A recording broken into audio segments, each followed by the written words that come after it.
Buenas noches chicos con todos, sean bienvenidos a la segunda asesoría para el curso de Ingeniería Sismo-Resistente. Mi nombre es Jean-Pierre Toco y junto a Ángel Chávez nos encargaremos de resolver lo que fue la práctica 2 del ciclo pasado, o sea, del 2022. Bueno, y esperamos que con esta clase ustedes puedan dar una excelente evaluación. Si tienen alguna duda, no duden en preguntar e interrumpir, que para eso estamos, para ayudarlos. Y sin nada más, comencemos.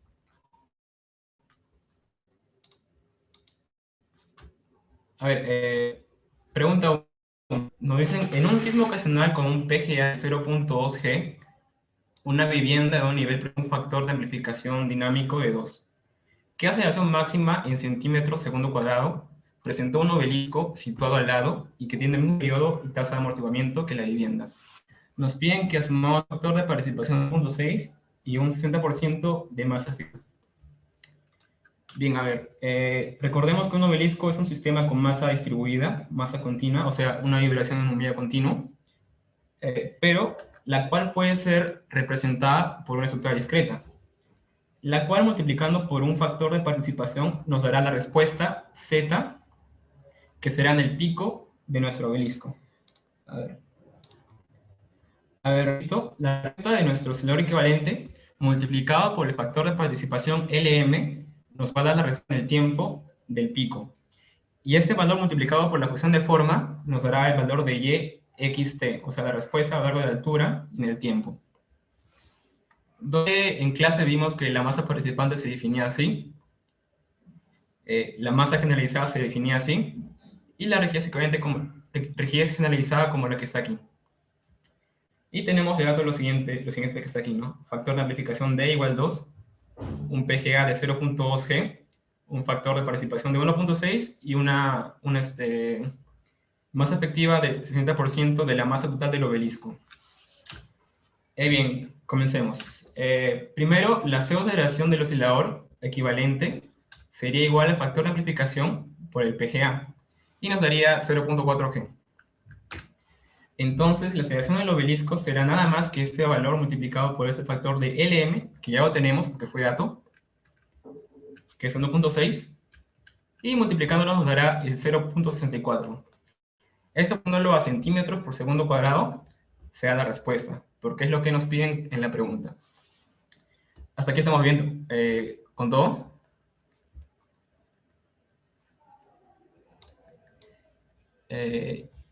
Bien, creo que sí, ¿no? Entonces pasemos a la siguiente pregunta.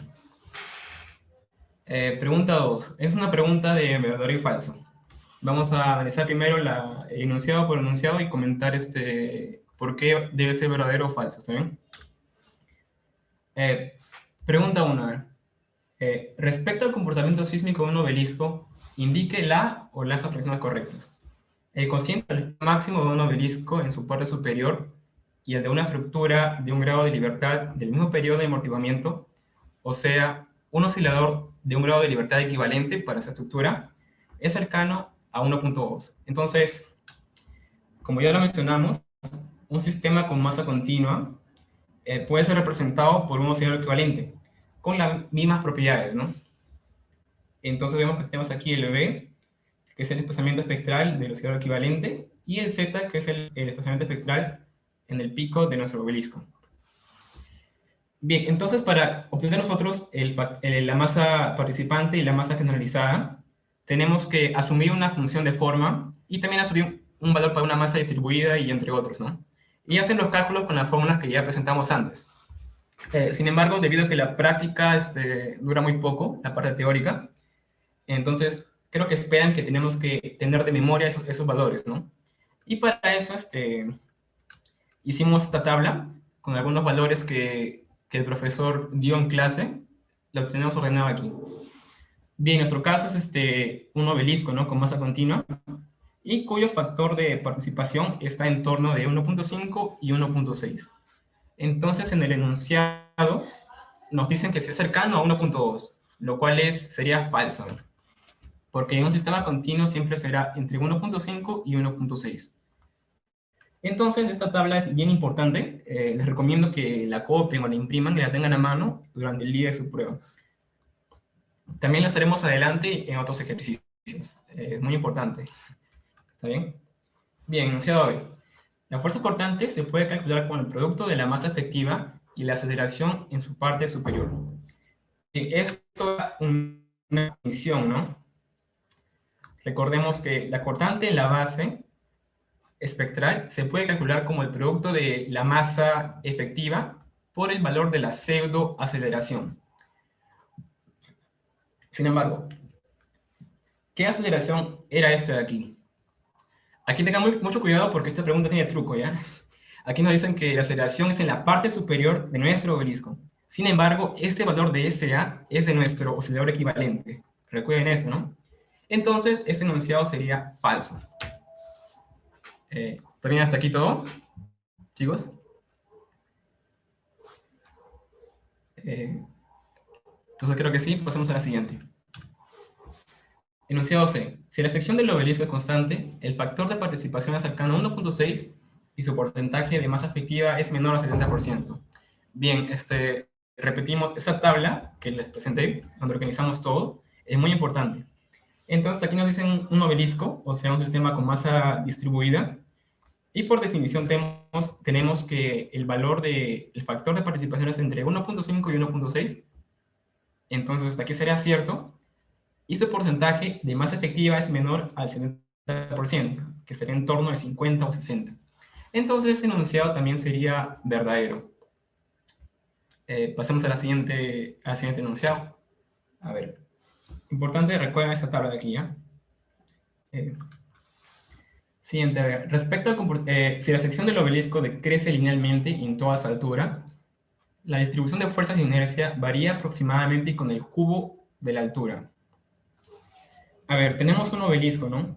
Entonces, la fuerza de inercia distribuida a lo largo de esa altura vendrá dada por la densidad o masa distribuida por la aceleración a lo largo de esa altura, ¿no?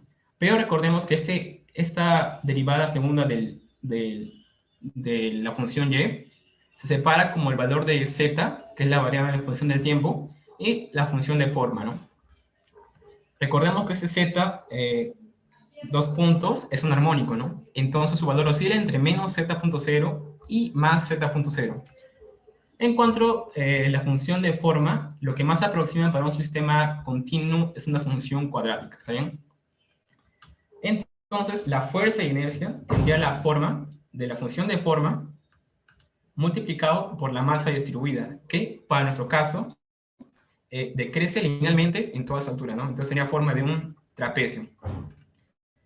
Entonces, la forma de la distribución, o sea, fuerza de inercia, deberás tener la forma del producto de esta función por esa de aquí, la cual tendría más o menos una cara triangular, de una función triangular o lineal aproximadamente. Entonces, este enunciado que nos dicen que varía con el cubo de altura estaría falso. Sería falso, entonces. ¿Todo bien hasta aquí? Entonces sería cuadrático. Disculpa, ¿puedes repetir? Sería cuadrático, entonces. No, sería una función tipo lineal, que varía así, como un triángulo. ¿Estamos bien? Sí, gracias. De nada. Bien, ahora el último enunciado de esta pregunta nos dicen, si la sección del obelisco es constante en toda su altura, la distribución de fuerzas e inercia varía aproximadamente con el cuadrado de la altura. Bien, para este caso, de nuevo, nuestra fuerza y inercia sería el producto de esos dos. Pero para este caso, nuestra distribución de masa sería una función lineal. Entonces, el producto de esto por esto, ahora en este caso sí tendría una forma cuadrática, una parábola. Entonces, este enunciado sería verdadero. ¿Está bien? Bien, pasemos a la pregunta 3. Esta es un poco algebraica, así que presten mucha atención a este ejercicio. Si pueden, tomen nota porque a mí también me costó resolverlo. Y es así. Si se duplican las masas de los pisos de una estructura tipo corte, indique la o las afirmaciones correctas. A ver, vamos a empezar definiendo lo que sería la matriz modal de n por n. Recordemos que para una estructura discreta de n grados de libertad, se va a tener n formas de vibrar y n periodos fundamentales.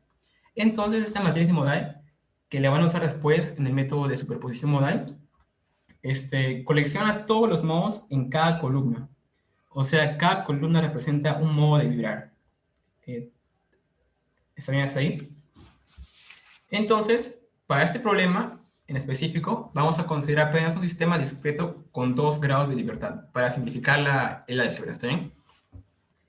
Entonces, nuestra matriz modal quedaría como una matriz cuadrada de 2 por 2, donde, repito, esta primera columna sería el primer modo de vibrar, y esta segunda columna el segundo modo de vibrar, donde las masas generalizadas y las masas participantes se definían como estas funciones de aquí.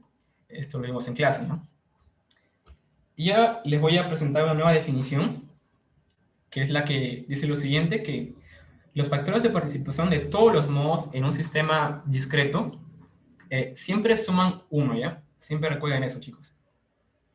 Esa es una propiedad. Entonces, si reemplazo esas fórmulas aquí, me quedará algo así, ¿está bien? O sea, como ley se define como la proyección de las masas en nuestro vector de modo de vibrar, se tendría algo así, elevado a la 1, ¿no? Y en cuanto a la masa generalizada, sería con el cuadrado, ¿no? Esto es para el modo 1 y esto es para el modo 2. La suma de ambos siempre debe ser 1, es una constante, ¿está bien?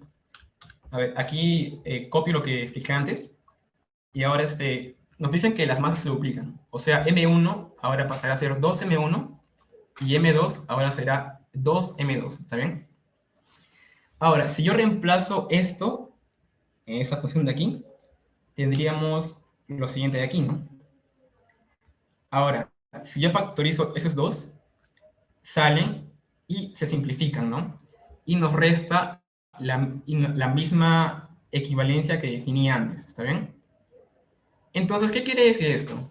Que si las masas varían proporcionalmente, entonces esta igualdad siempre se va a cumplir y por ende los modos de vibrar no van a cambiar, van a seguir siendo los mismos, ¿está bien?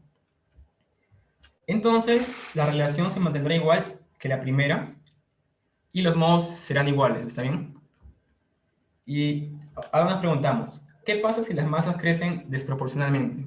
O sea, ¿qué pasaría si, por ejemplo, yo hubiera puesto aquí 1.5 en M2? Ya no podría, aquí tenía que ser 1.5, ¿no? Aquí, aquí, aquí, aquí. Ahí ya no podría separar el 2 para afuera como dice aquí. Entonces, esta igualdad cambiaría. Lo que se traduce que algunos modos cambiarían. Entonces, para este caso, ahí sí los modos cambiarían ya. Pero para que no haya problema, cuando crecen de igual manera, se mantendría constante. Bien, ahora hablemos de los periodos. O sea, cada modo de vibrar tiene un periodo fundamental respectivo, el cual es definido como el que está aquí. ¿Está bien? Entonces, para la estructura primaria, o sea, con las masas originales, tendríamos lo siguiente de aquí. Si reemplazamos esta masa equivalente, ¿está bien? Y para la nueva estructura, con las masas, reemplazaría 2M1 y 2M, bueno, aquí debe ser 2, ¿no? A ver, vamos a corregirlo. Aquí debe ser 2. ¿Estamos bien hasta ahí?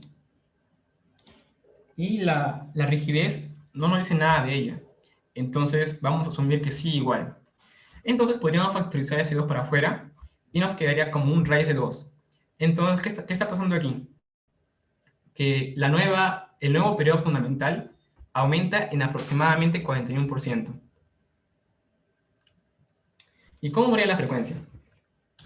Recordemos que la frecuencia es la inversa del periodo. Entonces, si reemplazamos esta definición en esta relación de aquí, tendríamos algo así, y simplificando, se tendría que disminuye aproximadamente en un 30%. Recuerden que la frecuencia es la inversa del periodo, ¿está bien? No es lo mismo. Entonces, resumiendo, ¿qué se concluyó con lo que hicimos? Que los modos no cambian y que el periodo aumenta en un 41% y la frecuencia disminuye en aproximadamente 30%. Ahora respondamos. Primer enunciado. La forma de vibración del primer modo se duplica. Esta de aquí es falsa porque demostramos que los modos serían iguales. Segundo enunciado. El periodo del primer modo aumenta en aproximadamente 41%. Eso es verdadero porque demostramos que la relación sería de 1.41, ¿no? Verdadero. C. La frecuencia del primer modo se reduce a la mitad. Bueno, aquí reduce el 30% y no la mitad, entonces sería falso también. Y por último, la forma de vibración del segundo modo no cambia, la cual es verdadera porque aquí demostramos que los modos serían intactos. Entonces la respuesta sería que solo B y D son verdaderas. A ver, ¿hasta aquí alguna pregunta?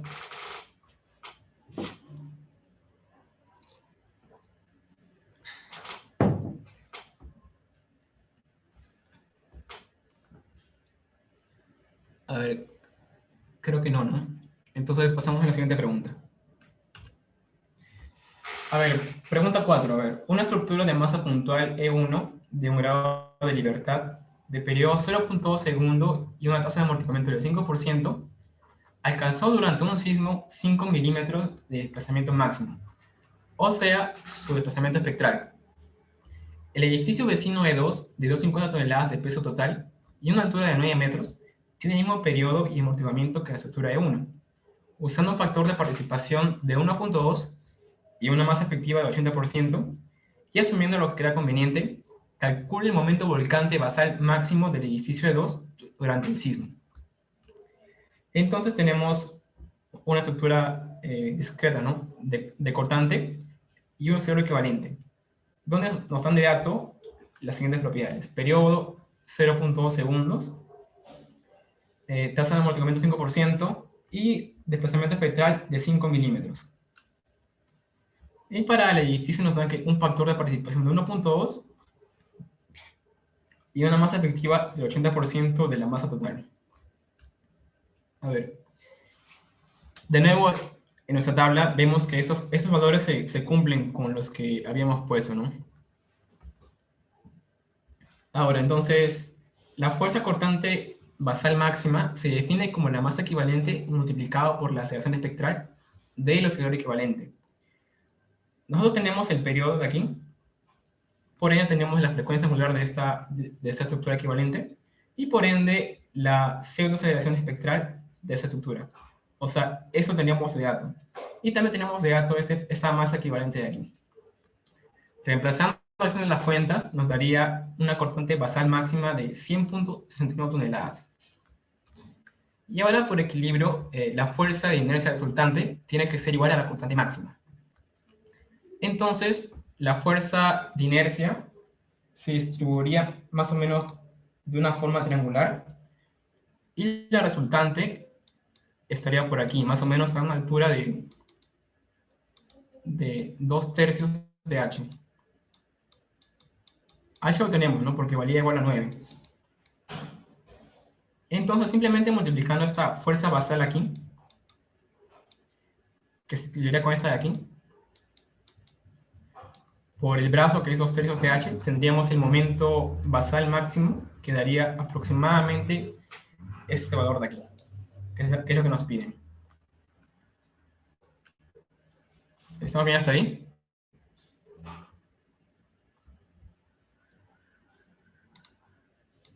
A ver. Bien, creo que sí. Pasamos a la siguiente. A ver, esta es una pregunta de verdadero y falso. Profe, ¿por qué era 2/3 de H? Disculpe. Bueno, eso era porque tiene una distribución triangular. Entonces, el centroide de la fuerza resultante equivalente o máxima de la inercia actuaría a 2/3.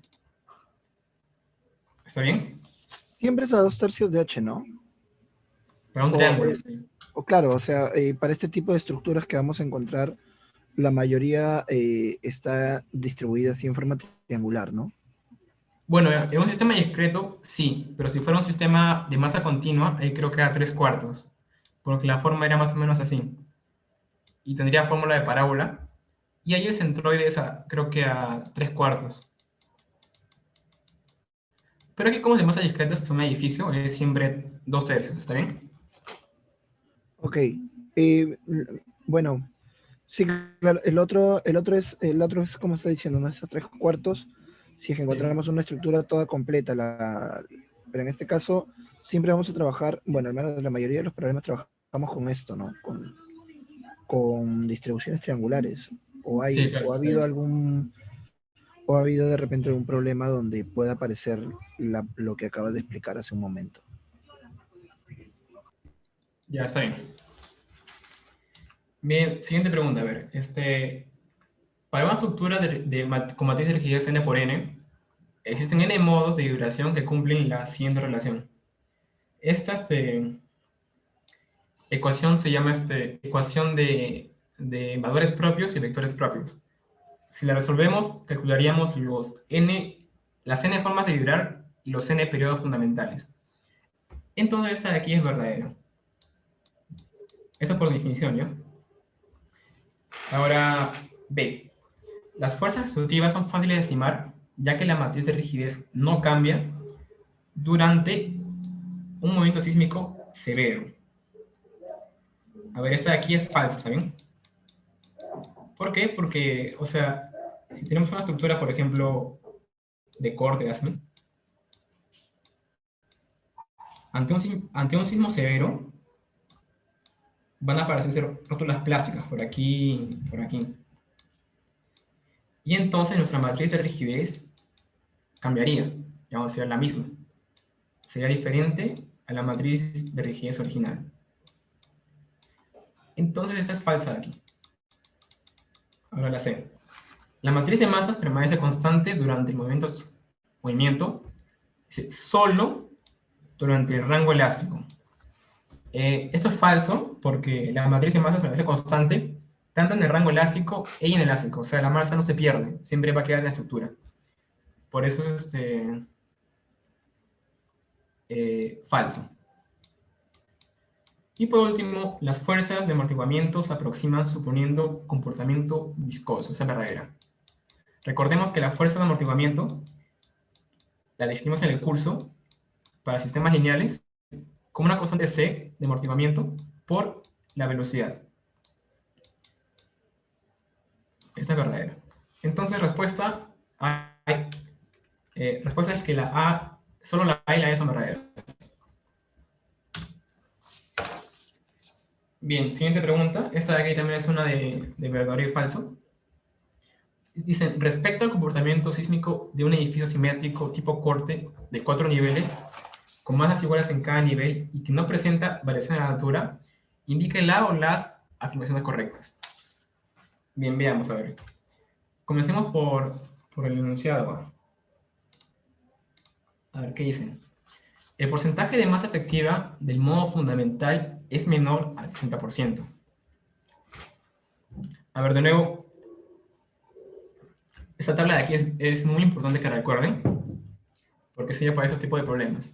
A ver, nos dicen que es un edificio tipo corte de 4 niveles y simétrico, o sea, debe ser una estructura tipo así, pero con 4 grados de libertad, donde se cumple que la masa efectiva es aproximadamente 80 al 98% de la masa total. Entonces, eso de aquí es falso. Recuerden, chicos, esto por definición de esta tabla, ¿eh? A ver, enunciado B. La fuerza constante basal se puede calcular con el producto de la masa efectiva y la aceleración del oscilador equivalente.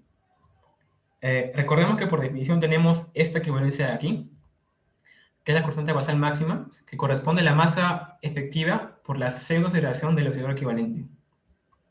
Entonces, por definición, esta es verdadera. Pregunta C. El mayor desplazamiento entre pisos se da en el primer nivel. A ver, aquí debería ser con más una masa aquí. Y tendríamos un x4. Entonces, el desplazamiento de entrepiso se define como la diferencia entre dos desplazamientos consecutivos, donde vemos claramente que el máximo se daría entre el suelo y el primer nivel. entonces siempre se dará en el primer piso. Esa es una definición, es verdadero también. Ahora nos dicen el factor de participación del modo fundamental es mayor a 1.5. Esto es falso porque para sistemas discretos tenemos entre 1.2 y 1.3. Todo sería falso. Bien, ahora pasemos a la pregunta 7 y nos dice lo siguiente. El periodo de vibración del segundo modo de nuestro turbo corte de 2 niveles, o sea, de 2 grados de libertad, es de 0.2456 segundos. Si cada nivel tiene una masa concentrada de 20 toneladas fuerza y la rigidez de cada entrepiso es de 5.000 toneladas fuerza por metro, calcule la forma del segundo modo de vibración. A ver, esta pregunta se resuelve con la siguiente equivalencia, que es la definición de la ecuación de valores propios y vectores propios. Como tenemos las masas de cada piso, podemos armar nuestra matriz de masa. Y también la de rigidez, que tendrá la siguiente forma. En cuanto a nuestro segundo modo de vibrar, tendrá la siguiente forma. Sin embargo, en el curso lo que hacemos es igualar este valor de aquí a 1, para facilitar las cuentas. Entonces tendríamos, si reemplazamos esto de aquí y esto de aquí a aquí, o sea, tenemos esto y tenemos esto, entonces conseguiríamos calcular este valor de aquí, que sería de phi1. Y tiene que dar aproximadamente la respuesta B. ¿Está bien, chicos? Bueno, es solo... Profe, M1 y M2, ¿cuánto están valiendo? 20, ¿no? Claro, sí, 20 aquí y 20 aquí. Ok, y el otro sí es ya la suma, pues, ¿no? Sumas, ambos son iguales, ¿no? ¿Cuál? O sea, la rigidez. Sí, para la rigidez. 10.000 nada más es arriba y el resto 5.000, ¿verdad? Sí, o sea, reemplaza esto aquí y te van a dar dos ecuaciones que deben dar lo mismo, ¿no? Que deben dar el mismo phi1. Y te va a salir esto de aquí. Ok, muchas gracias. Listo. Bueno, ahora va a salir mi compañero Ángel, que está ahí.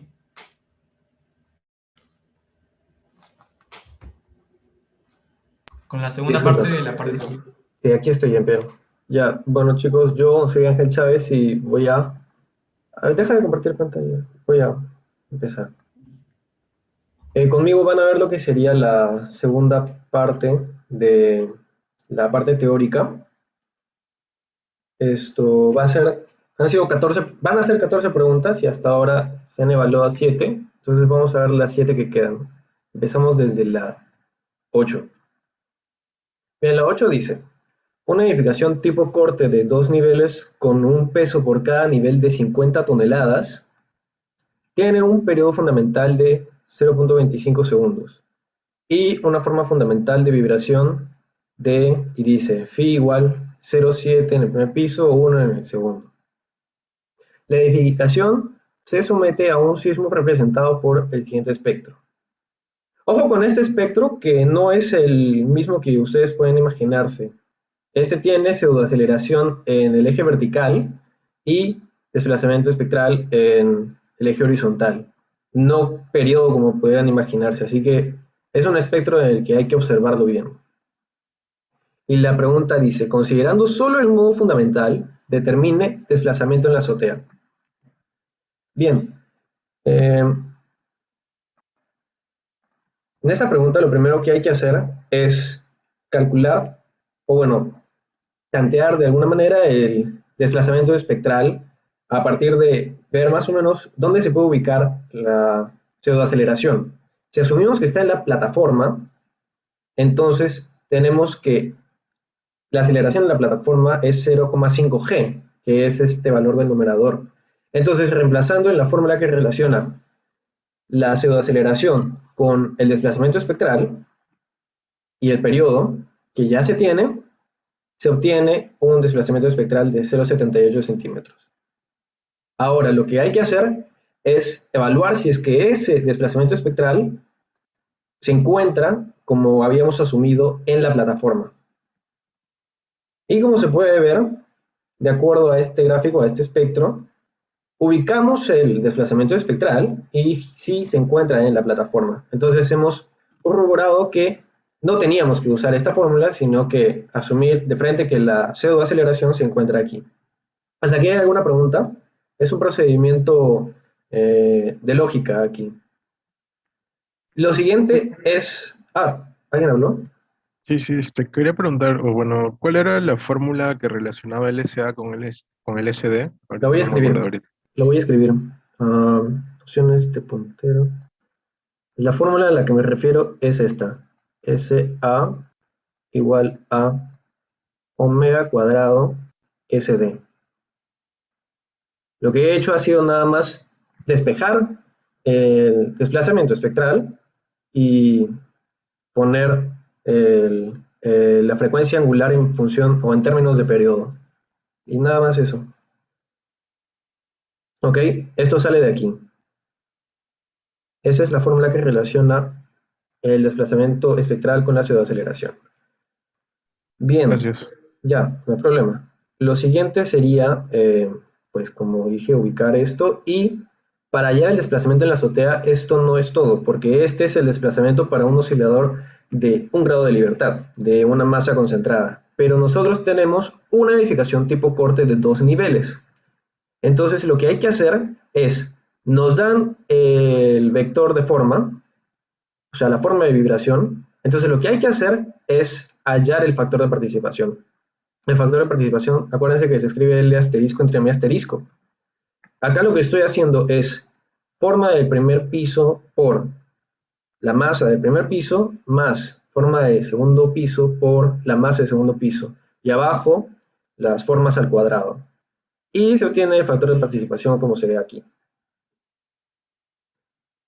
Luego, finalmente, lo que se calcula a partir de esto es el desplazamiento espectral o en la azotea, ¿no?, de la edificación tipo corte, que es simplemente multiplicar el desplazamiento que se halló del oscilador de 1 grado de libertad por el factor de participación hallado ahora, para volver equivalente, ¿no?, el oscilador de 1 grado de libertad con el edificio de 2 pisos. ¿Hasta aquí tienen alguna pregunta? Disculpe, esa parte del 0.78 es ¿lo considera respecto al desplazamiento de la azotea? Sí. A ver, el desplazamiento de la azotea no es 0,78. Sí lo es si fuera un oscilador de 1 grado de libertad de masa concentrada, o un pórtico básicamente. Pero aquí tenemos un edificio de 2 niveles. Entonces, el desplazamiento máximo de azotea para este edificio de 2 niveles sería 0,89. Sería básicamente multiplicar el anterior por su factor de participación, que se calcula de su factor de forma. No sé si se entiende esa explicación. Sí, más o menos. Y la consulta también, si fuera para el primer piso ya no fuera azotea, Claro, ¿cómo sí, podríamos sí. Otro ejercicio que vemos, en el que vemos eso, pero te adelanto, eso se calcularía de esta manera. Como ya tienes el vector de forma, calcularías para ese desplazamiento, digamos, SD1, sería el de la azotea por 0,7. ¿Por qué? Porque esa es la forma que sigue tu edificio, que sigue este edificio de 2 niveles. ya, porque el otro Ajá. vale como 1, ¿no? Ajá, este es como normalizado a 1 y digamos que por proporcionalidad el del primer piso es el equivalente a 0,7 o el 70% del de segundo piso, la azotea. En todo caso, tendríamos que hacer, o sea, si es que nos pidieran el primer piso, tendríamos que llegar al igualito como hemos llegado hasta ahorita y luego hacer un producto más que es para hallar lo del primer piso. Si Sí, fuera... claro, precisamente. Ok, gracias. Precisamente, sí, eso mismo. Igual para aceleración y para velocidad. Esto es válido para las respuestas del edificio. Vale, siguiente. Ahora del mismo ejercicio vamos a hallar la aceleración en la azotea. La aceleración en la azotea no sería nada más que, antes, acuérdense, teníamos que la aceleración era 0,5 g para el oscilador de un grado de libertad. Y lo que tendríamos ahora sería, disculpen, simplemente que operar esta aceleración en la azotea del oscilador de un grado de libertad de masa concentrada, que es esta, por el factor de participación. Y eso nos daría la aceleración en la azotea del edificio, ¿no? Del edificio final. Y con la misma idea, pero cambiando un poco las cosas, la fuerza cortante basal se halla también, no usando factores de participación, pero usando un parámetro llamado masa efectiva. La masa efectiva se calcula de forma parecida que el factor de participación, solo que el numerador se encuentra elevado al cuadrado. Con esa indicación se obtiene un valor de masas. Esto está en toneladas finalmente, ¿no?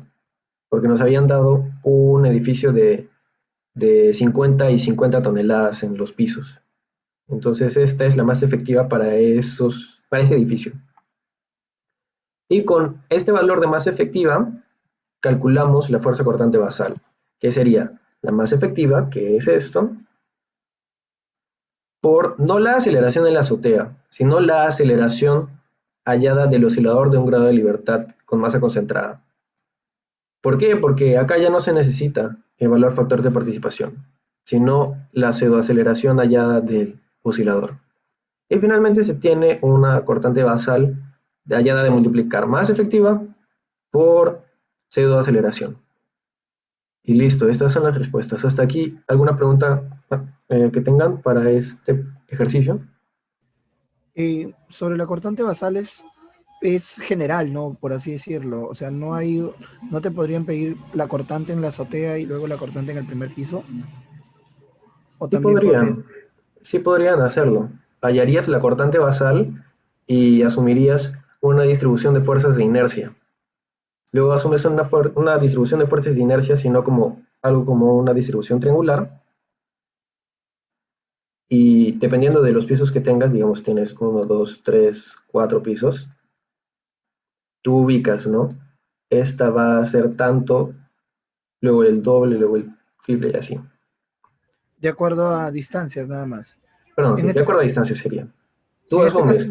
es de 2 pisos, ¿no? En este caso es de 2 pisos. Si quisieras hallar la del segundo piso, asumirías una distribución de fuerzas triangular y en ese caso no te dan altura, pero puedes asumir que es la mitad. En este caso la basal sería la máxima, ¿no? La máxima distribuida arriba. Ajá. O sea, Ok. la suma de las fuerzas de inercia da la basal, discúlpame. O sea, esto más esto más esto más esto da la basal. Entonces, si tuvieras 2 pisos, la fuerza de inercia en el primer piso más la del segundo piso debe dar la basal en sí, 48. Ya. Ok. Claro, Gracias. claro. Y esa es la equivalencia que usas para hallar tu fuerza de inercia en cada piso. Depende 100% de esta distribución. Si necesitas hallar una fuerza de inercia en cada piso, necesitas que te digan la distribución que vas a usar, que vas a emplear. Listo. Espero que se haya entendido eso. Listo. Vamos Sí. a la siguiente pregunta. Vale. En esta pregunta, a ver, dice así. Respecto a las irregularidades de las edificaciones, indique la o las afirmaciones correctas y selecciona una más de una. Vale.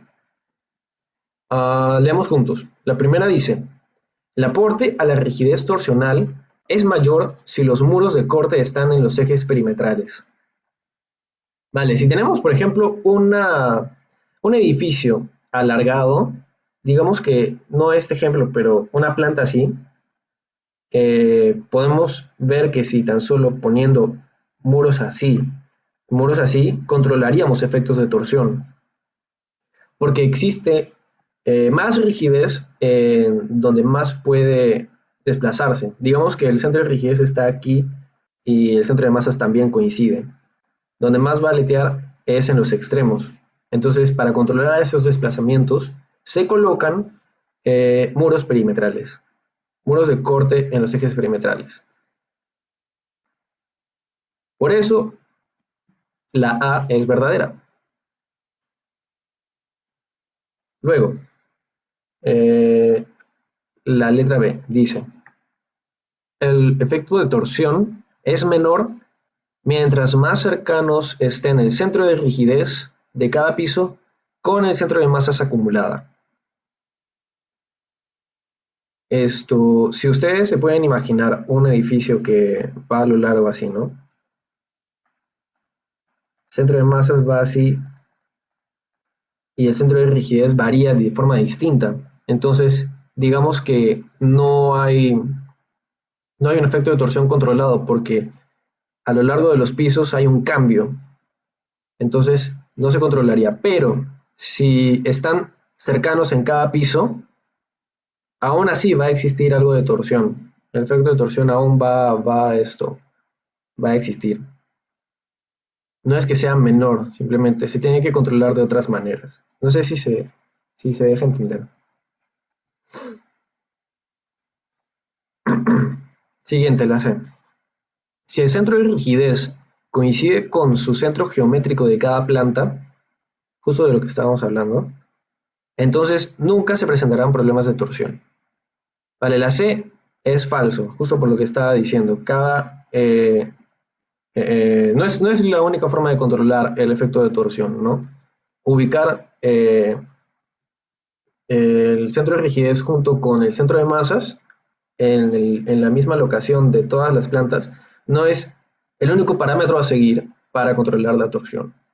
Porque si haces eso y tu configuración en planta es muy alargada y no has puesto, por ejemplo, muros perimetrales, justo va a suceder que en los extremos va a desviarse mucho más, va a desplazarse mucho más. Y sabemos que los desplazamientos se asocian al daño, así que la C sería falsa. Luego la D. Profesor, Sí, disculpe, dime.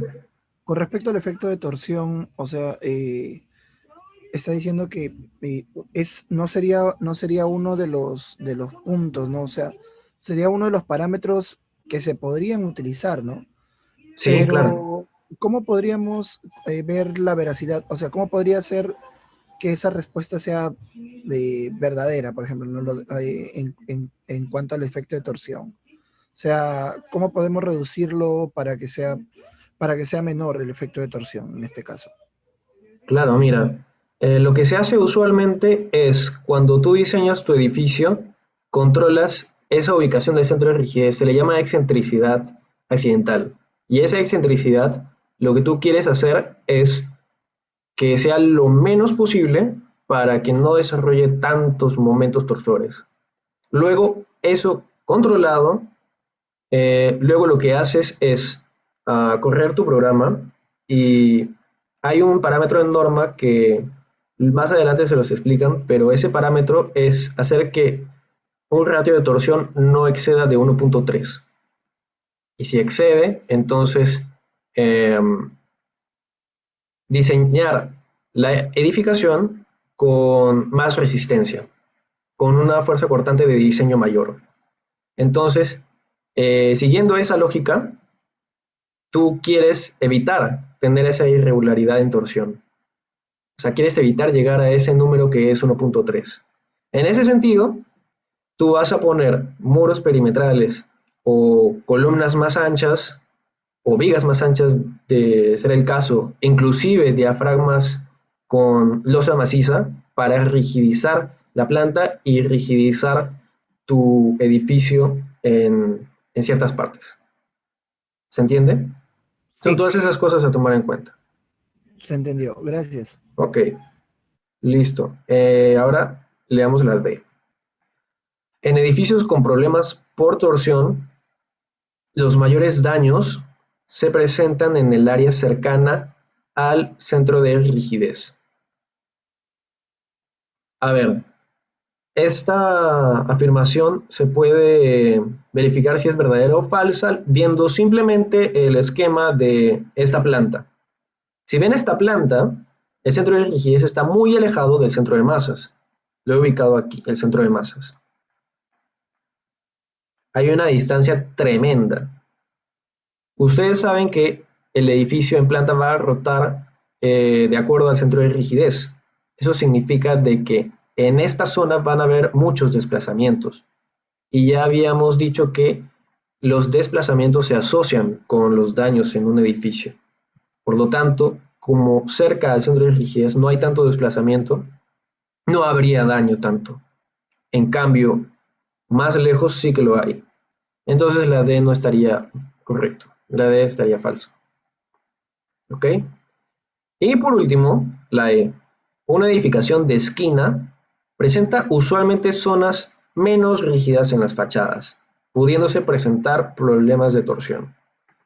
Y si ven aquí, tenemos una edificación de esquina, tipo de esquina, y lo natural es rigidizar en donde puedan, ¿no? Pero como acá hay fachada, generalmente en arquitectura siempre quieren que se vea ventanas o portones y esto queda libre de placas, de muros. ¿Y dónde los terminan ubicando? Justo aquí. Entonces, al ubicarlos aquí, existe esta distancia. Y esta distancia es la que hay que cuidar que no exista, o que exista y sea muy poco. Porque lo que va a hacer esta distancia es generar mucho daño. Va a haber mucho desplazamiento respecto al centro de rigidez y la edificación va a terminar sufriendo por torsión. ¿Ok? Vale, y esta sería la respuesta final. Esto sí es verdadero, como estaba diciendo, ¿no? Sí va a presentar problemas de torsión una edificación de esquina si es que no se controlan estos parámetros. ¿Hasta aquí alguna consulta? Vale, continúo. Esta es la pregunta 10. Ya. Ahora leamos. Un edificio escolar de 2 niveles tiene un periodo fundamental de 0.2 segundos, un peso total de 400 toneladas y un razón de amortiguamiento, disculpen, de 5%. Se conoce que para el primer modo, el factor de participación es 1.15 y el porcentaje de masa efectiva es del 85%. Ahora determine la respuesta del edificio al acelerograma contenido en el archivo enrich1.acc, ya, usando solo el modo fundamental e indique los valores máximos de, primero, que indique el desplazamiento de la azotea, ¿no? Ok, este es un problema del non-link, básicamente. Vamos a usar el programa de non-link para poner esta estructura y someterla a este sismo de aquí. Entonces, lo primero que hay que hacer es conocer los parámetros de non-link que vamos a ingresar. No se ingresa periodo, como ustedes saben, pero sí se ingresa peso, masa y amortiguamiento. Para calcular la rigidez, que sería el otro parámetro a ingresar, existe una relación para usar, que es esta. Se reemplaza la frecuencia angular y encuentras la rigidez para poner en el programa. Acá lo que ya tienes es el periodo y la masa. ¿Qué faltaría determinar? La rigidez. De esto se despeja e ingresas acá al programa. Seleccionas el sismo e ingresas aquí. Esto vendría a ser 400 por 981.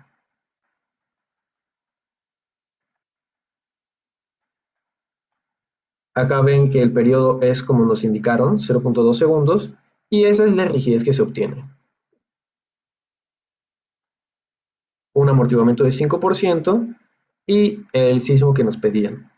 Ahora, para hallar el desplazamiento de la azotea, necesitamos el valor del desplazamiento que se obtiene en el non-link.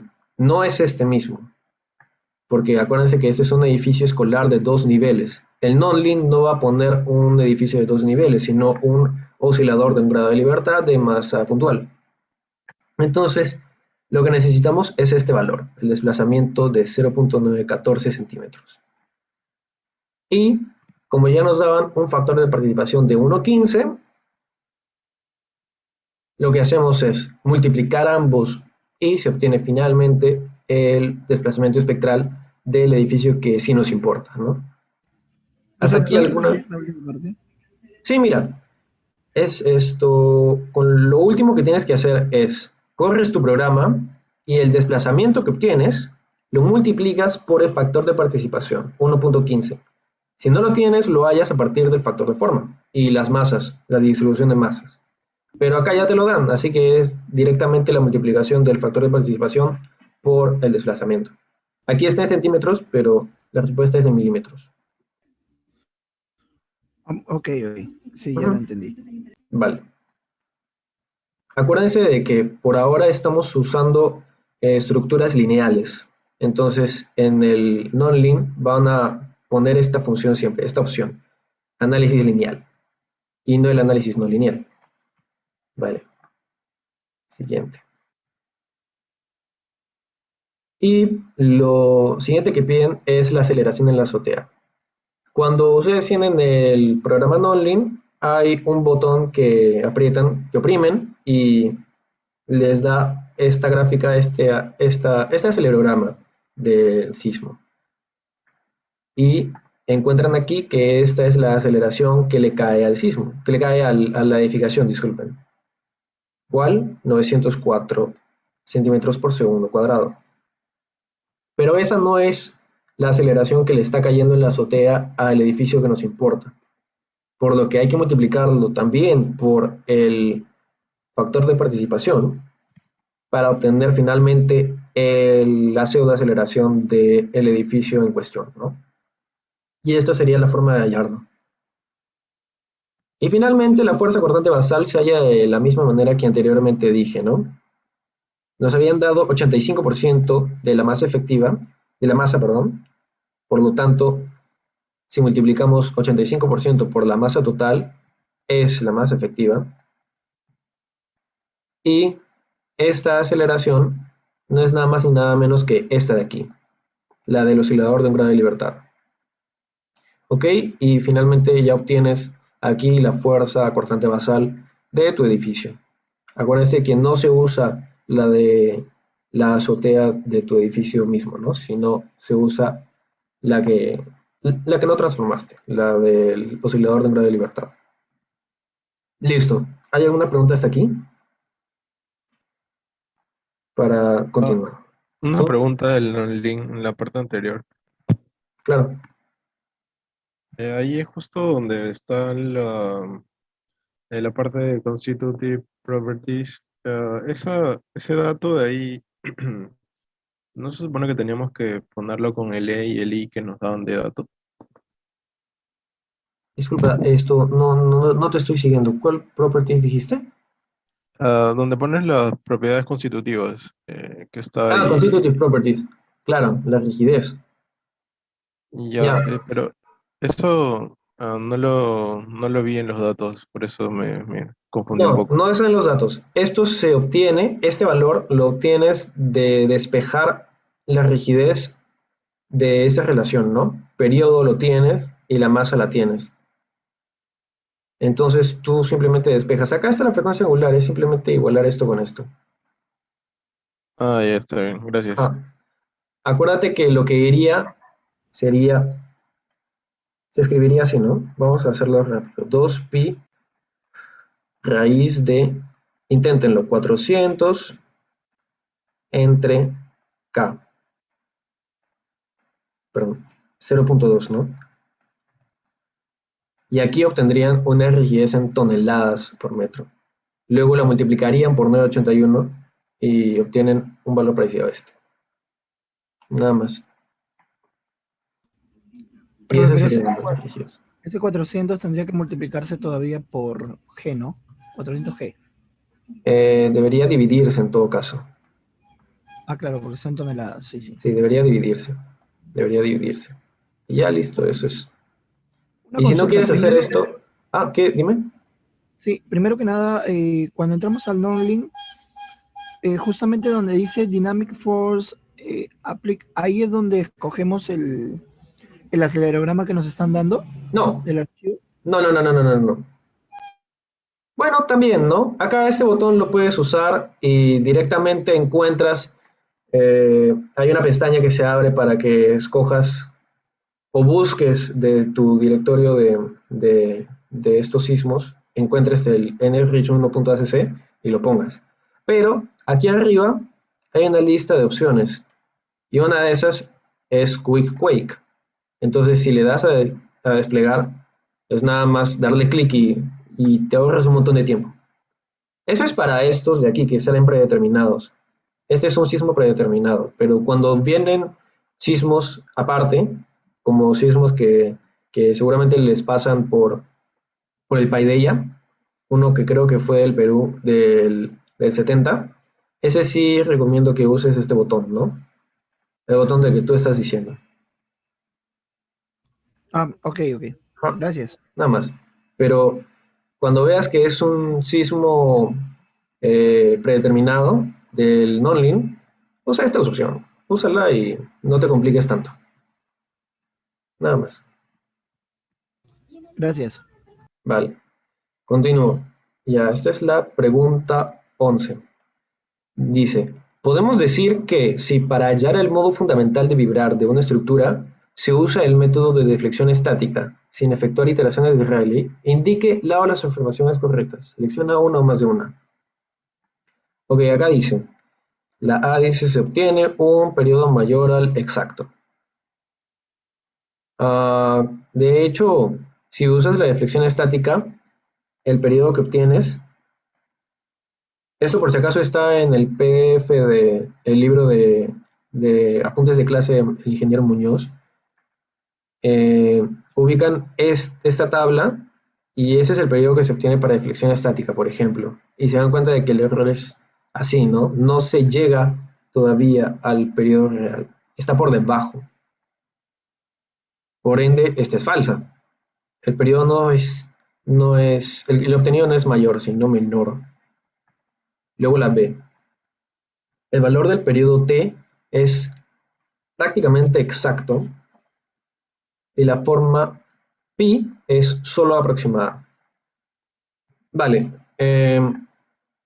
cuando no iteras, porque acá está diciendo sin efectuar iteraciones, lo que siempre va a converger más pronto de lo anticipado, lo que va a converger mucho antes, es el periodo.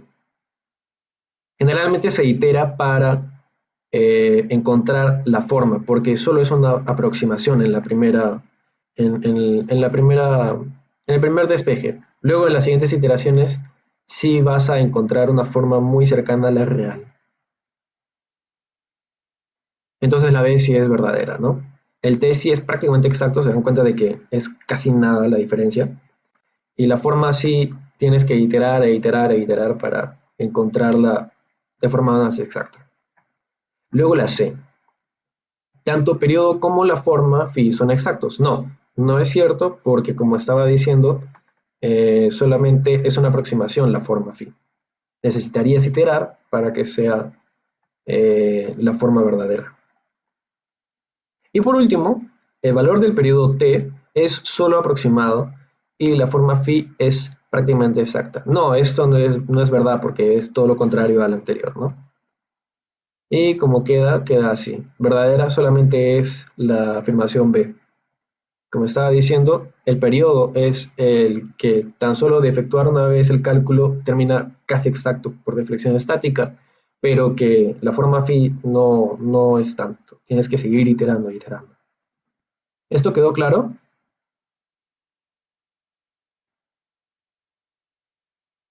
Vale, voy a continuar. Pregunta 12. Las formas de vibrar del modo fundamental omega sub x de un obelisco y un edificio tipo corte se pueden respectivamente aproximar en función de la altura x como, y dan estas opciones, ¿no? A veces dan raíz de x, x al cuadrado. Lo que tienen que tener en cuenta siempre es, y esto lo he tomado de los apuntes del ingeniero Muñoz, se dan cuenta de que en un edificio tipo corte, la forma de vibración es más o menos de esta manera, mientras que la forma de vibración de un obelisco es más o menos así. La, la forma de vibración cambia con la altura para, al menos en un obelisco, de forma cuadrática, porque esa es la altura, ¿no? Digamos, esa es la altura h. En este caso, perdón, en este caso sería x. Y esa es la forma de vibrar, o bueno, omega. Y se dan cuenta de que es forma de parábola, o sea, algo así como x al cuadrado.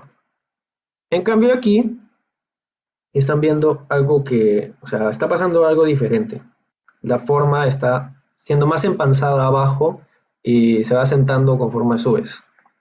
Esto tiene forma de raíz cuadrada. La altura es x, ¿no? La altura es x y esta es la forma omega. Entonces la respuesta sería esta, que en un obelisco tienes una forma cuadrática y en uno de tipo corte tienes una forma raíz cuadrada. Y nada más. Esto es una buena forma de asumir las formas de vibrar de un edificio, tanto de obelisco como tipo corte. Si les preguntan esto, ya saben, esto es de esta manera. ¿Alguna pregunta? Vale. Siguiente dice, respecto al comportamiento sísmico elástico de un edificio de 5 niveles, indique la o las afirmaciones verdaderas o correctas. Selecciona uno más de una. Dice la A, sin importar la forma del edificio, solo presentará 5 formas distintas de vibrar. En un edificio de 5 niveles, no puedes decir directamente que solo va a presentar 5 formas de vibrar. ¿Por qué? Porque eso sería solo en estricto si es simétrico en un eje y en el otro eje. Solamente así evitas también la torsión y evitas este giro que aparece aquí y evitas una de las flechas. Solamente te quedarías con una, porque cumple lo mismo para cualquiera, ¿no? Para cualquiera de los ejes. Pero no, sí importa la forma del edificio. Entonces la A es falsa. Tendría que ser simétrico, como estábamos diciendo, simétrico en los dos ejes. Ahora B, si el edificio no es simétrico, se deben considerar 15 modos de vibración. Tenemos 5 niveles y sabemos que por cada nivel hay 3 modos de vibración en un edificio no simétrico. Entonces, sí, básicamente es efectuar 3 por 5 para obtener 15 modos de vibración. La B es verdadera. Lo ven en este esquema, ¿no? Cada piso tendría 3 formas de vibrar, o 3 grados de libertad, básicamente. Grados de libertad Profesor, dinámicos, ojo. Sí, profesor, disculpe, en el caso de la número 1, si me dijeran que, bueno, la forma del edificio fuera simétrica, ¿cuántas formas distintas de vibrar presentaría? ¿Ahí sí presentaría 5 o cómo? si fuera simétrico, habría que analizarlo porque es simétrico en un solo eje, pero necesita ser simétrico en ambos ejes para que solamente cuentes con 5 formas de vibrar. Si me dices que es simétrico en ¿cómo se llama? En un solo eje, entonces consideras todo, básicamente. Consideras tanto desplazamiento como el otro desplazamiento, como la torsión. ¿Sí? Pues ¿Vale? sería igual que la pregunta B, ¿no? Serían 15 modos de vibrar, algo así. Sí, serían 15 modos de vibrar. Necesita que sea simétrico en ambas direcciones. Necesita ser simétrico en ambas direcciones para que tenga menos modos. Gracias. Ok. A ver qué dice. Se refiere que si es simétrico en un edificio, el edificio pivotearía. Si el edificio es simétrico en los dos ejes, no va a pivotear, porque como es simétrico en ambos ejes, eh, manejes donde manejes la dirección de tus coordenadas, no va a existir una torsión en función a ese desplazamiento. A ver, me explico. Si tú tienes una planta así, digamos que es simétrico en ambos ejes, entonces este desplazamiento de aquí no va a ocasionarle una torsión al otro eje, o sea, no va a ocasionar un momento torsor. Igual, aquí tampoco ocasionaría un momento. En cambio, si tuvieras así uno alargado, digamos que es simétrico solo en un eje, pero no en el otro, digamos que es así. Acá se dan cuenta de que es simétrico en un eje, pero no en el otro. Si pones el grado de libertad aquí, no hay torsión, pero si lo pones así, existe una excentricidad. Vas a encontrar algo de torsión, algo de momento torsor, por solamente poner este grado de libertad dinámico. ¿Entienden? Necesita ser simétrico en las dos direcciones. Ya, eso. Espero que se haya entendido. Vale, ya siguiente. Dice, si el edificio es simétrico en las dos direcciones, el número de grados de libertad estáticos es 5. Esto sería verdad de no ser porque dice grados de libertad estáticos. Como dice grados de libertad estáticos, esto no es verdad. Los grados de libertad estáticos no son estos de aquí, son los que se manejan en análisis 1, que están aquí en los nudos, ¿no? Los que están aquí, que van en la dirección X, Y y torsión, que son 3 por planta, se les llaman grados de libertad dinámicos. Esos sí son los que serían 5 si es que tu edificio fuera simétrico en ambas direcciones. Pero como estamos hablando de grados de libertad estático, esta afirmación no es verdadera. Vale. Y por último, la de... ¿decían algo? ¿Cuántos grados de libertad estáticos entonces tendría? Habría que contar, ¿no? Dependiendo del edificio de 5 niveles, tienes que saber si, a ver, cuántas columnas tiene, cuántas placas maneja. eh, Básicamente eso, contar las uniones. No te puedo decir ahora porque tendría que dibujar una planta ejemplo Claro, y claro. multiplicarla por 5. Es de acuerdo de los nudos. Ajá, 3 por el número de nodos. Eso básicamente, 3 por un número de nodos y así replicarlo, contando todos los nodos de cada planta. Nada más. Gracias. Y leemos lo último, ¿no? Si el edificio tiene un eje de simetría y el movimiento del suelo es en la dirección de ese eje, sería suficiente considerar 5 modos de vibración en el análisis. Esto podría contradecirse con lo que dije anteriormente, pero en realidad sí es cierto. Si tan solo tiene un eje de simetría, sí puedes usar 5 modos de vibración, es decir, un modo de vibración por cada planta para tan solo un análisis translacional. Como estamos haciendo análisis translacionales, con tan solo contar un modo por cada planta, sí estaría correcto decir sí sería correcto decir un modo de vibración por cada planta, ¿no? A pesar de que solo existe un eje de simetría. Y ya. Y así terminaría siendo la respuesta. Alguien ha hablado. 3 desplazamientos, 3 momentos. Esto serían... eso depende, porque si quisieras hacer un análisis translacional, como estoy diciendo...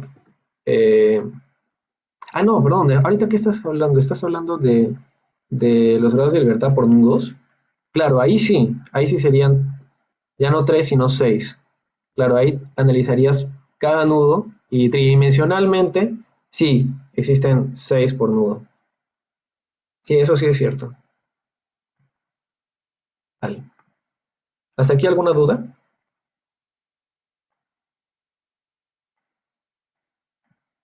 Continúo entonces.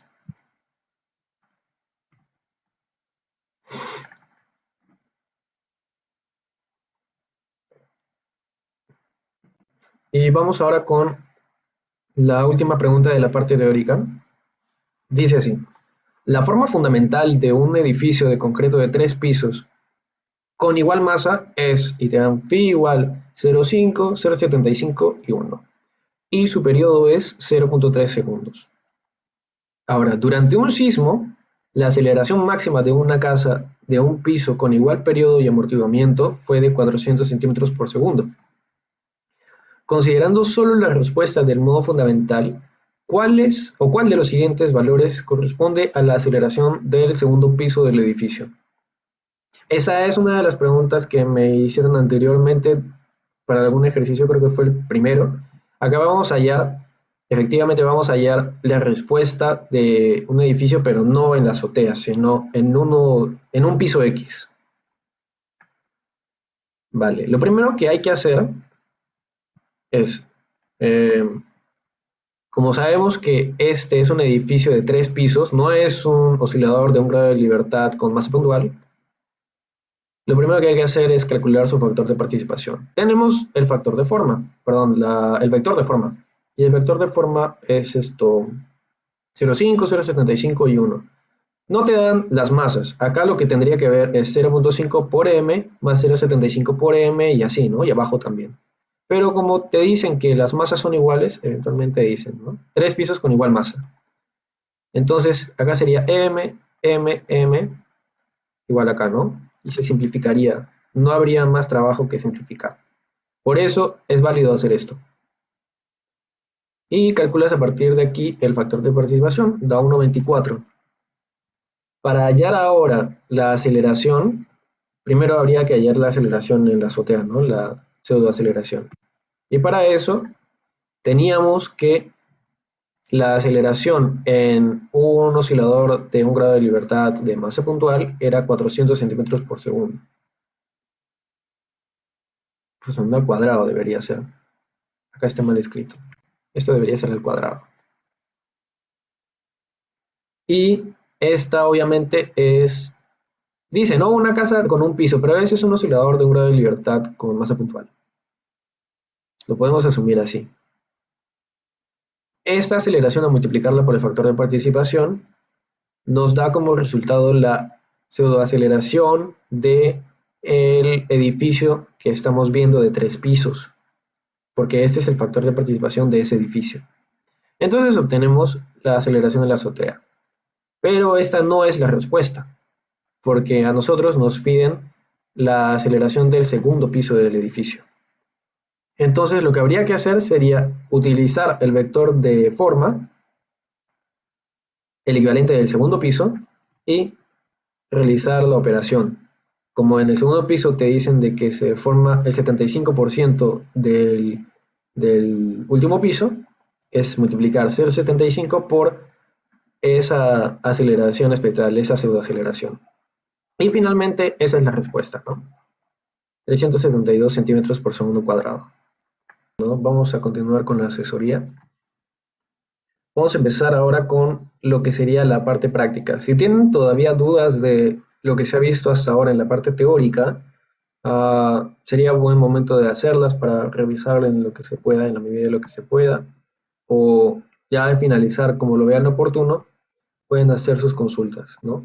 Pero vamos a empezar ahora con la parte práctica. Esa es la pregunta 1 de la PC2 de esta misma práctica que estamos viendo, ¿no? Y dice así: la figura muestra una torre con 2 plataformas, la inferior de 125 toneladas y la superior de 75 toneladas de peso. El soporte de estas plataformas es una columna de concreto armado, y aquí da su valor de módulo de elasticidad, de sección cuadrada con 1,20 m de lado. Despreciando el peso de la columna y empleando un modelo de un grado de libertad con 2 masas concentradas, pide calcular la matriz de flexibilidad de la estructura e indicar todos los cálculos correspondientes. Vale, aquí tenemos una estructura de solamente 2 masas puntuales y distanciadas por alturas de 4 y 3,5 metros, ¿no?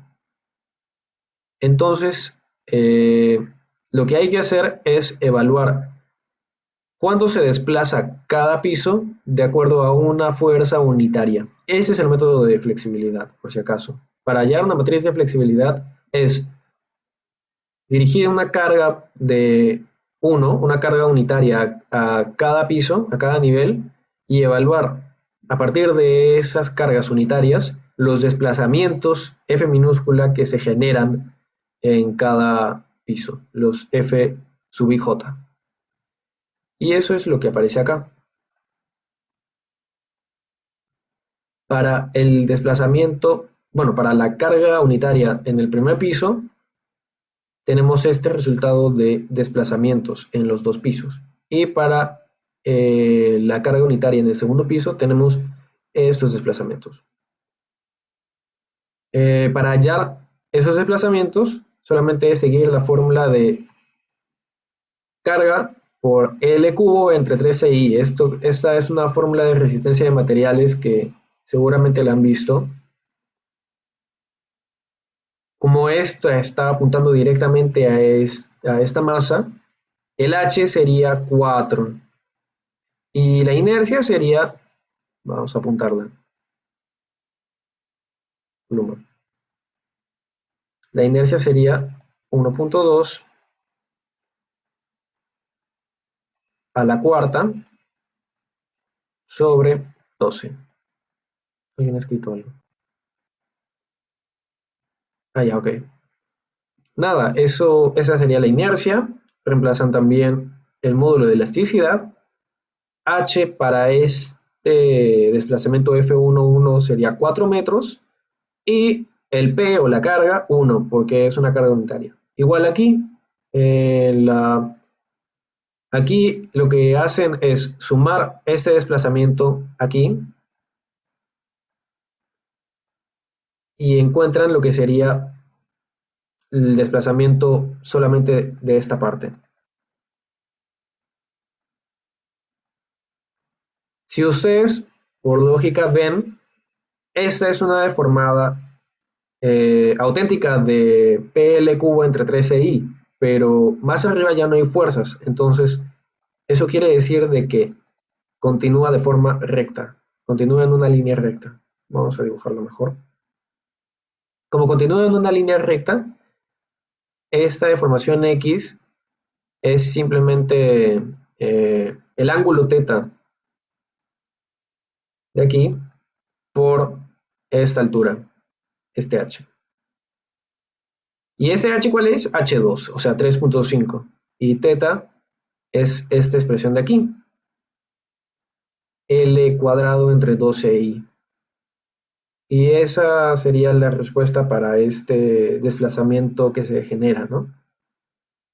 Luego, para el otro caso de la matriz de flexibilidad, para el caso en el que la carga unitaria apunta hacia el segundo diafragma, el segundo piso, tenemos que el PL cubo entre 13i se genera en el segundo piso, no en el primero. Entonces, el H a tomar es de los dos pisos, es decir, 4 más 3.5.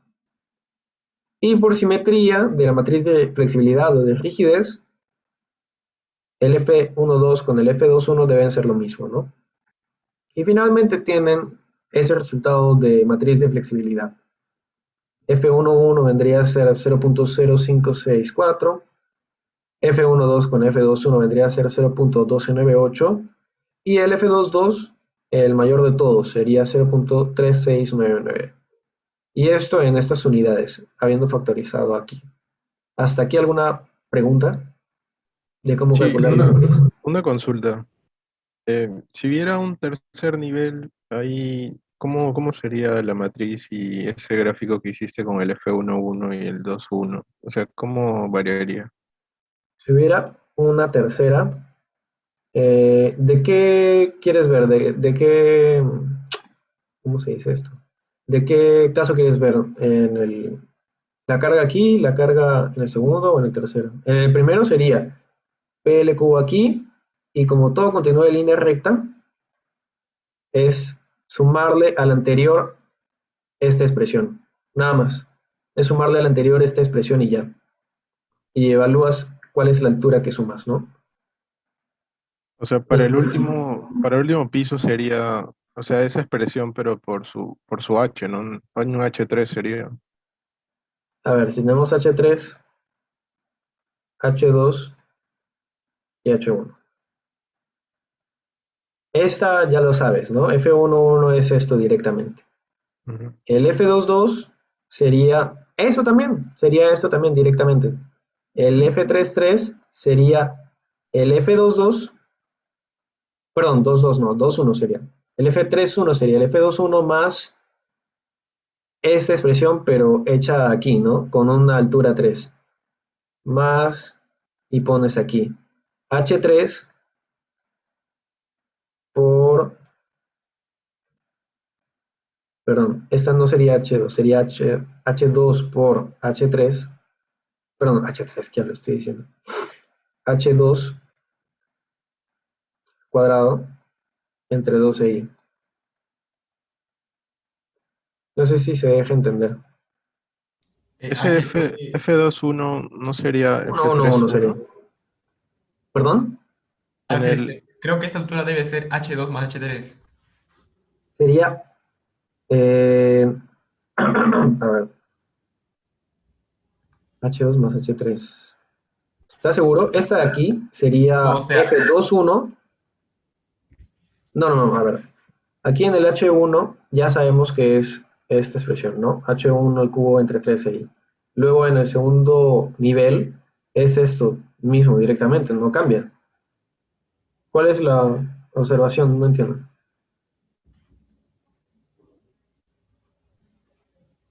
no, o sea, que en el tercer nivel sería H2 más H3 por el teta. H2 más H3 por el delta. Ah, claro, claro. Esto no sería H3. Tienes razón. Sería H2 más H3. Claro, porque ahora es toda una altura diferente. Es todo esto. Sí, eso sería básicamente. Y ese sería el caso difícil de resolver, pero después ya, nada. ¿Esa era tu duda? sí, gracias.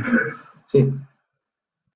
Bueno, acá no se aprecia mucho, pero cuando viene es simplemente intuitivo, es sumar el desplazamiento anterior y multiplicar el teta por la altura. Es cosa de verlo un poco. Y ya. Ya, lo siguiente que piden es, estima el periodo fundamental de vibración usando un sistema de fuerzas 12-20. Profe, ¿Sí? disculpe. En la pregunta anterior, nosotros estamos hallando ¿cómo se llama el factor que hemos hallado ahorita? Ya, la flexibilidad, ¿no? La matriz de flexibilidad. Pero la podemos haber hallado también mediante la rigidez también, Sí, a también través de... también se pudo haber hallado por el método de rigidez. Solo que, a ver, ¿cómo hubiera sido? Habrías tenido dos casos, ¿no? El caso en el que tienes un desplazamiento 1 aquí, unitario, y el caso en el que tienes un desplazamiento así, unitario, y acá nada. ¿Y qué fuerzas se desarrollan aquí? El K11, K21 y eso, ¿no? De aquí obtendrías K11 y K21. Y de aquí obtendrías el K22 y el K12. O sea, no es esto complicado hacerlo tampoco, pero se recomienda hacer porque es más visual emplear el método de flexibilidad. En cambio, el método de rigidez aquí eh, es de forma, sí, te abstraes mucho más porque es encontrar las fuerzas, las reacciones que aparecen de acuerdo a las deformadas que estás formando, ¿no? Acá hay una deformada que tiene sus propias respuestas en cuanto a corte y aquí igual, ¿no? Eso sería. Ah, ya. Profe, Pero sí ahí se puede. el F12 es solamente H2 por H1 al cuadrado entre 2 e I, ¿no? Disculpa, ¿qué? El F12 El- es sí, es H2 por H1 al cuadrado entre 2 e I, lo que está marcando. ¿O el es F, más? No, no, no, no, no. Este F21 o F12 es todo esto. Disculpa que no esté claro esto. Ah, Es ya, bien. el F11 de abajo más altura por ángulo teta. Ah, ya, ya, ya. Ya me Ujú. quedó más claro. Claro, Gracias. claro. Ya, listo. Ah, ya estábamos diciendo que nos piden ahora hallar el periodo fundamental, estimarlo. Nos dan un vector de fuerzas Q de 12, 20, 12 en el primer piso y 20 en el segundo piso. Y lo que hay que hacer a partir de esto es encontrar el vector de desplazamientos. El vector de desplazamientos que va a salir en función de la matriz de flexibilidad que ya sé yo y en función del vector cargas que nos están dando aquí, ¿no? Por eso es más conveniente que usen la matriz de flexibilidad, porque no hay necesidad de cambiarlo a la inversa y eso, porque la expresión se calcula así, ¿no? Flexibilidad por carga. Y se obtiene este vector de desplazamientos. Si multiplican la matriz de flexibilidad por el vector de cargas, es este resultado. Luego, el periodo fundamental se estima usando el teorema de Rayleigh. Y el teorema de Rayleigh es simplemente despejar así, ¿no? 2pi raíz de, y tienen arriba sumatoria de masas por desplazamientos al cuadrado entre sumatoria de cargas o fuerzas por desplazamientos. Es simplemente hacer un despeje, acá los desplazamientos serían 0.3264 centímetros al cuadrado por masa, que la masa era 120 y algo y así, ¿no? Las masas son los pesos que habíamos hallado antes, que nos habían dado.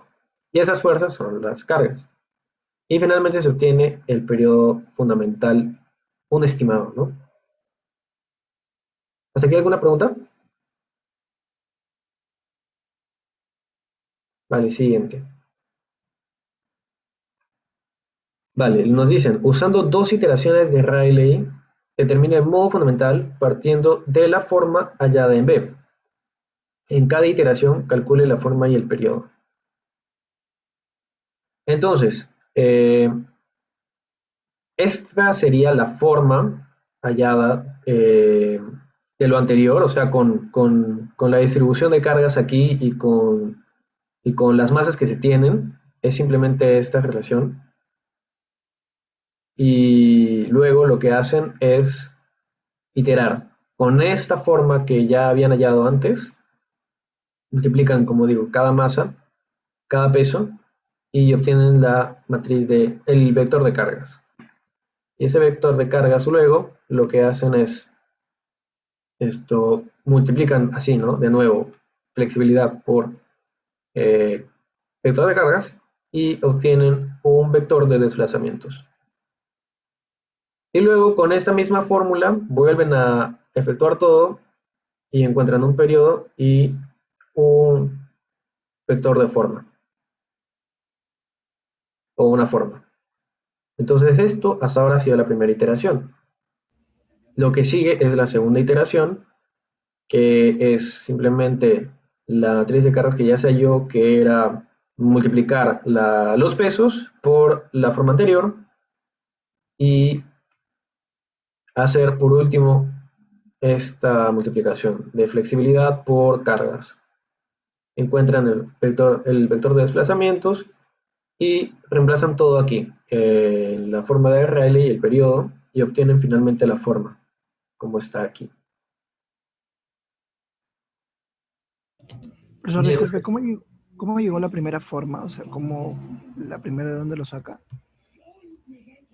sí, esto no está muy explicado en esta parte de aquí, este solucionario, pero en realidad la forma, acuérdate que está normalizada. Esto es uno porque es el mayor valor de desplazamiento arriba, y este es el normalizado, un desplazamiento en el primer piso, y se halla a partir de la fórmula de Rayleigh. Hay una forma, creo que está en el libro de Muñoz, acá no la he puesto, pero esto, si la tiene No, por yo ahí lo a la cuento. mano, sí, yo sé a qué te refieres, si es que tienes por ahí a la mano la fórmula Jean-Pierre para que les expliques? Bueno, sale de ese desplazamiento cero, dividirlo todo por el valor máximo.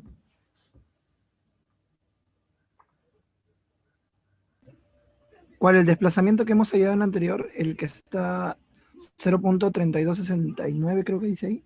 Sí, sí, exacto. Ya, el primero sería como 1, ¿no? Y el otro Claro. tendríamos que hallarlo dividiendo entre 0.3269 entre 0.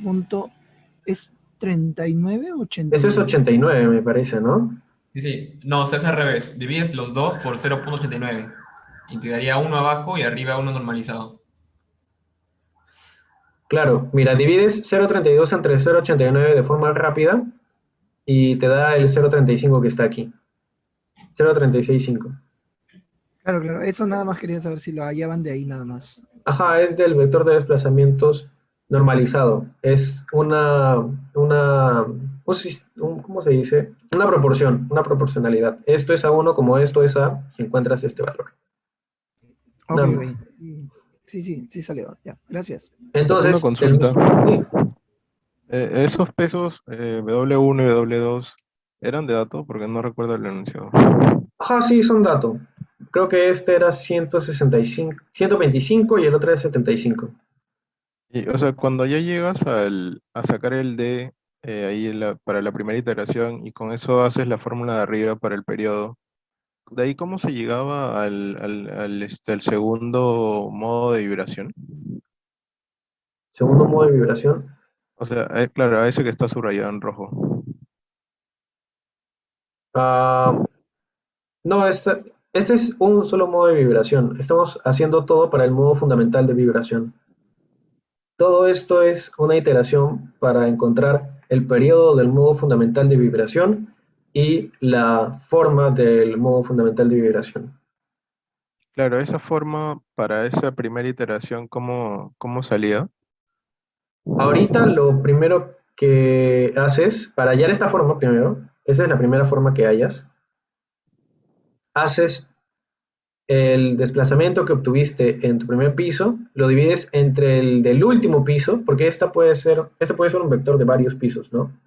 Lo divides entre el último piso y obtienes así la forma de cada piso, normalizando siempre el del último piso como 1. O sea, 0,895 es a 1, como 0.326 es a, es simplemente hacer una división. Y de esta misma forma, de esta misma manera, haces también para la segunda forma, que sería el 1,23 entre 337, y te da esto, ¿no? 0.365. No sé si ya la tienes más clara con eso. Sí, sí, sí, es que me había olvidado cómo se sacaba la forma. Sí, no te preocupes. Entonces, Y del mismo modo, 1,23 entre 337 da 0.3652. Por si acaso, no se esperen de que el primer vector de forma les salga muy parecido al último de su iteración. Este ha sido un problema en el que, como nos daban de dato este vector de fuerzas, 1220, nos acercaban un poco a la respuesta de la forma, ¿no? Si nos hubieran dado otra cosa como 1620, 1720, probablemente hubiéramos necesitado las 5 o 4 iteraciones para llegar a la forma que de verdad es en esta estructura, por si acaso.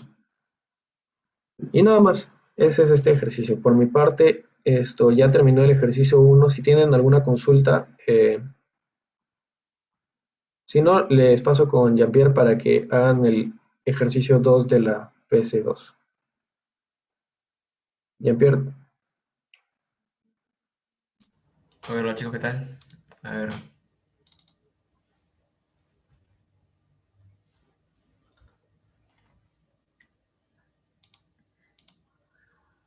Bien, a ver, pregunta 2 de la parte práctica. Nos muestran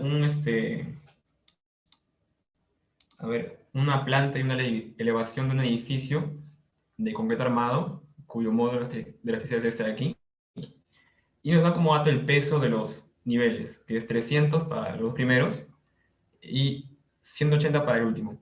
Estos se pueden considerar a nivel de los techos, los que constituyen diafragmas rígidos. O sea, tendremos un sistema de 3 grados de libertad. Las columnas tienen 50 centímetros de lado y las columnas de eje B, o sea, todas las que están aquí, o sea, estas de aquí, están rotuladas en ambos extremos. Nos piden que usando un modelo de masas concentradas y asumiendo vigas infinitamente rígidas en todos los niveles, determinemos primero las matrices de rigidez y de masas de la estructura. Y a ver, aquí tenemos que comenzar primero extrayendo los datos de entrada, ¿no? Primero, como ya les comenté, esta estructura se va a transformar en una estructura de masas discretas con 3 grados de libertad. Y tenemos como datos las alturas, que serían 4, 3,5 y 3,5, ¿no? Y también nos dan los pesos. Y por ende, dividiendo por la gravedad, nos darían las masas de cada nivel. Y recuerden que la matriz de masas siempre tiene la siguiente forma. Es una matriz diagonal, donde cada valor tiene el valor de la masa en cada nivel. O sea, M1, M2, M3. Entonces, reemplazando eso, nos va a dar la siguiente matriz de aquí, en unidades de masa, toneladas segundo cuadrado por metro. Bien, ahora veamos la rigidez. A ver, recordemos que aquí tenemos columnas rotuladas. Entonces, ellas no van a aportar rigidez lateral a la estructura. Las únicas van a ser las columnas que están aquí en un nudo, ¿no? Y se van a deformar de la siguiente manera, algo así. Para cada nivel. Entonces, estas van a ser las únicas que nos aportan rigidez lateral. Y como vimos en análisis estructural 1, ese valor de la fuerza para un desplazamiento unitario debe ser igual a 12i altura al cubo. Y por eso multiplicamos el número de columnas por el valor de esa rigidez, de esa fuerza para un desplazamiento unitario. Entonces, de esta manera calcularíamos la rigidez del entrepiso, que serían estas de aquí. La inercia se calcula con la sección, ¿no? Que son de agua también. Y para edificios tipo corte, siempre la matriz de rigidez tiene la siguiente forma de aquí. O sea, aquí hacemos lo contrario, ¿no? Aquí es que el ejercicio anterior. Aquí es más fácil obtener la matriz de rigidez porque ya la conocemos. Entonces, reemplazando las rigideces de cada piso, conseguiríamos lo siguiente. Entonces, tendríamos calculado ya la matriz de rigidez y la de masa. La siguiente pregunta nos dice calcular el periodo y el modo de vibrar por el método de flexión estática. La matriz de flexibilidad se calcularía como la inversa de la de rigidez. Eso lo ponemos en una calculadora y nos va a dar lo siguiente de aquí. Es sencillo hacer esto. Y el vector de cargas en cada nivel va a ser igual a su peso que está acumulado en cada nivel, que sería 300, 300 y 180. Entonces, los desplazamientos se conseguirían multiplicando la matriz de flexibilidad por el vector de cargas. Entonces, el modo de vibrar se calcula simplemente normalizando este vector de aquí. O sea, dividimos todo por el valor mayor de nuestro vector de desplazamientos. Y como nos pedían que no hagamos ciclos de Rayleigh, lo dejamos así. Entonces la forma de vibrar tenía la siguiente forma de aquí, en el eje vertical y pseudo desplazamiento espectral en el eje horizontal. Entonces tenemos que determinar en qué punto va a caer nuestra estructura, ¿no? Para eso primero analicemos este punto de aquí, que es un punto crítico, para el cual tendríamos una pseudo aceleración de 0.5 g y un desplazamiento espectral de 2 centímetros. Entonces, con eso conseguiríamos un periodo de 0.40 segundos para este punto. Sin embargo, el de nuestra estructura es 0.4067, o sea, es un poco mayor que este valor de aquí. Entonces, nuestro periodo de nuestra estructura debe caer en esta curva de aquí, en esta parábola. Despejando esta ecuación tendríamos la siguiente relación. Y reemplazando nuestra frecuencia angular, que ya tenemos, nos debe dar los siguientes valores de desplazamiento espectral y pseudoaceleración. Recordemos que esto es para un oscilador equivalente de 1 grado de libertad. Cada espectro siempre es para osciladores de 1 grado de libertad. Ahora tenemos que proyectarlo para nuestra estructura con su respectivo modo de vibrar. Y para eso calcularemos los siguientes parámetros, que es la masa efectiva y la masa equivalente. Y la rigidez equivalente se puede calcular con la siguiente fórmula. Entonces, calculando tendríamos lo siguiente, que la masa participante es esto de aquí, la masa equivalente es esto, y la rigidez equivalente es esto de aquí, con unidades de masa aquí, unidades de rigidez. Entonces, la aceleración, el desplazamiento máximo viene por definición como el factor de participación multiplicado por el desplazamiento espectral y por el modo de vibrar. En cuanto a la aceleración absoluta máxima, sería de la misma manera el factor de participación por la pseudoaceleración y el modo de vibrar. Reemplazando lo que tenemos, nos daría lo siguiente para el desplazamiento. Y esto para la aceleración absoluta máxima. Y nos piden calcular los máximos, ¿no? Entonces sería este de aquí. Este y este. ¿Eso va bien hasta ahí?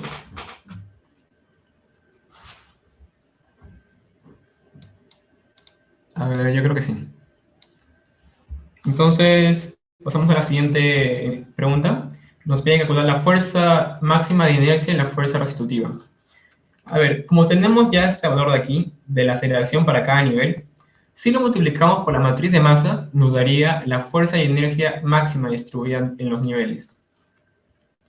Y las fuerzas restitutivas serían simplemente multiplicar la matriz de rigidez por los desplazamientos máximos, que ya lo calculamos, que están aquí.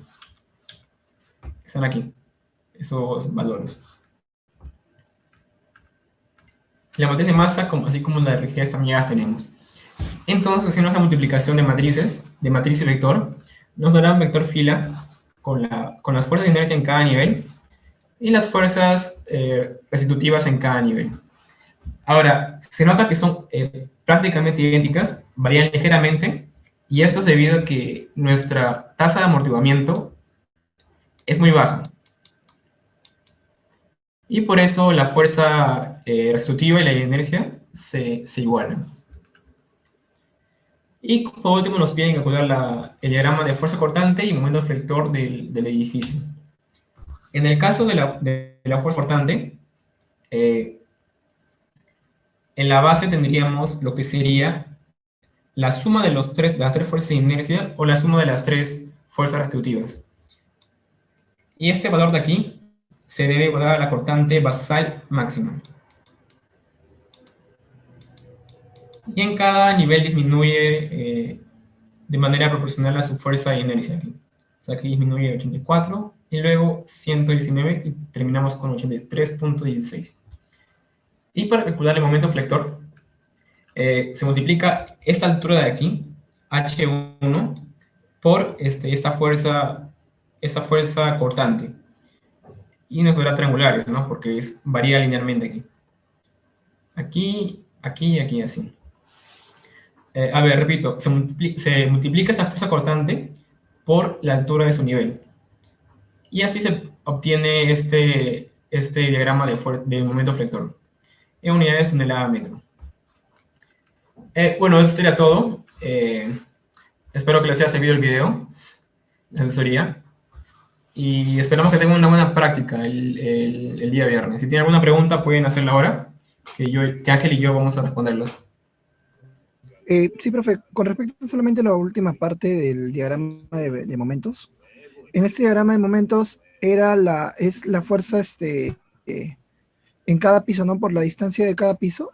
Exacto. O sea, 285.36 por la altura de los tres pisos o solamente del primer piso, H1. No, solo del nivel 1, pero a ese valor tienes que sumarle ese de aquí anterior, ¿no? O sea, sería 998 más esta cortante por esta altura y nos dará esto de aquí. Ah, mejor dicho, comienzo desde arriba para que Sí, salga todo. Ok, ok. Gracias. Ujú. Listo.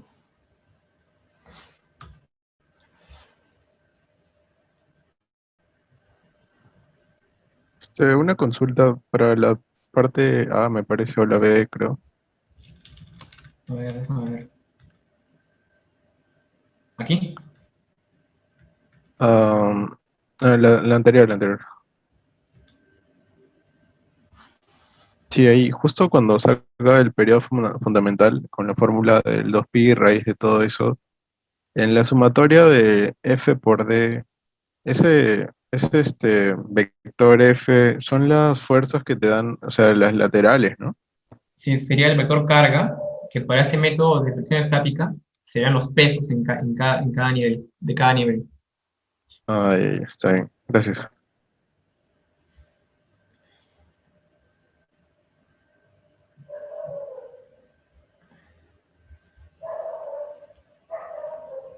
¿Tienen alguna consulta más?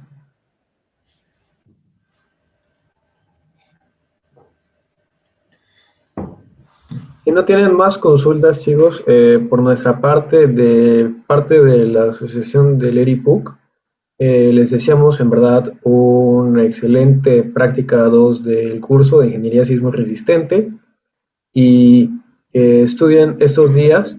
Esta práctica es muy importante porque es justo la previa al parcial y si saben esto, van a tener un puntaje muy bien asegurado para el parcial, porque viene prácticamente todo esto.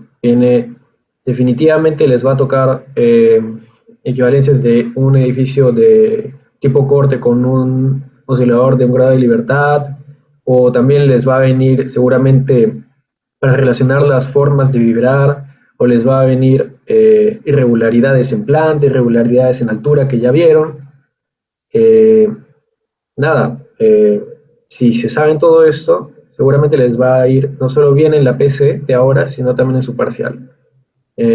Por nuestra parte, desearles la mejor de las suertes y éxitos.